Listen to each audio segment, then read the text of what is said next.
আসসালামু আলাইকুম ওয়া রাহমাতুল্লাহ। দেশের প্রধান প্রধান জাতীয় দৈনিক পত্রিকার শিরোনামে স্থান করে নেওয়া গুরুত্বপূর্ণ খবরগুলো নিয়েই হাজির হলাম আপনাদের সামনে। আশা করি সাথেই থাকবেন। গুরুত্বপূর্ণ শিরোনামগুলোর মধ্যে শুরুতেই যা যা থাকছে।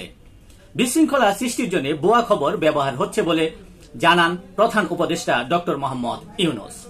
পাকিস্তানের যৌথ বাহিনীর চেয়ারম্যানের সাক্ষাৎ প্রধান উপদেষ্টার সঙ্গে, সে সময় প্রতিরক্ষা সহযোগিতা সহ বিভিন্ন বিষয়ে আলোচনা হয়।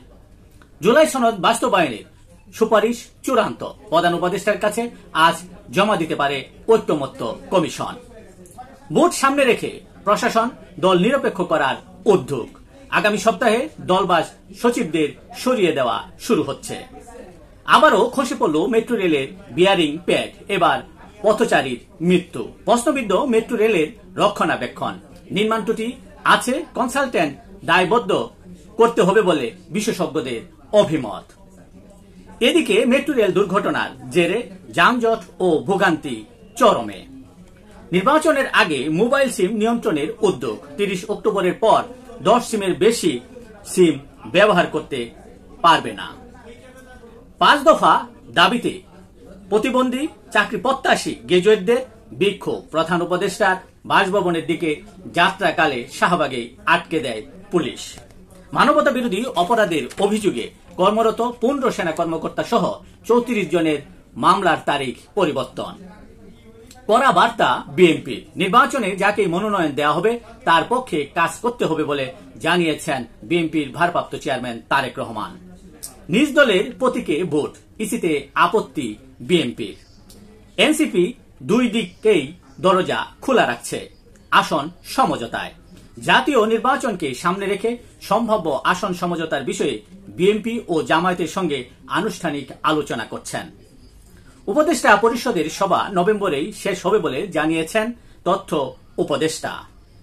মন্দ শ্রেণীর খেলাপি ঋণ অবলোপনের সময়সীমা শিথিল করল বাংলাদেশ ব্যাংক। দেশের প্রধান প্রধান জাতীয় দৈনিক পত্রিকার শিরোনামে স্থান করে নেওয়া আন্তর্জাতিক খবরগুলোর মধ্যে যা যা থাকছে। শুরুতেই থাকছে এশীয় সফরে মার্কিন প্রেসিডেন্ট ডোনাল্ড ট্রাম্প, চীনের সঙ্গে বাণিজ্য চুক্তি নিয়ে আশাবাদী।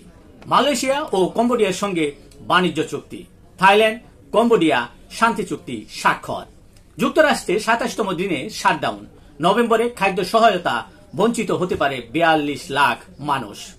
ইউক্রেন নিয়ে চুক্তি না হওয়া পর্যন্ত পুতিনের সাথে বৈঠক করবেন না মার্কিন প্রেসিডেন্ট ডোনাল্ড ট্রাম্প। বিজ্ঞাপনে ক্ষুব্ধ হয়ে কানাডার উপর শুল্ক বাড়ালেন মার্কিন প্রেসিডেন্ট ডোনাল্ড ট্রাম্প। যুক্তরাষ্ট্রের গোপন অভিযান ঠেকাতে ভেনেজুয়েলার সামরিক মহড়া। ক্যারিবীয় সাগরে মার্কিন রণসজ্জা, যুদ্ধের প্রস্তুতি না ভয় দেখানো। আফগানিস্তান সীমান্তে সংঘর্ষে পাকিস্তানের 5 সেনাসহ নিহত 30। এই ছিল দেশের প্রধান প্রধান দৈনিক পত্রিকার শিরোনামে স্থান করে নেওয়া গুরুত্বপূর্ণ খবরগুলো, জানিয়ে এতক্ষণ আপনাদের মাঝে উপস্থিত ছিলাম। আজকের মতো এখানেই, আবারও দেখা হবে আগামীকাল ঠিক একইভাবে।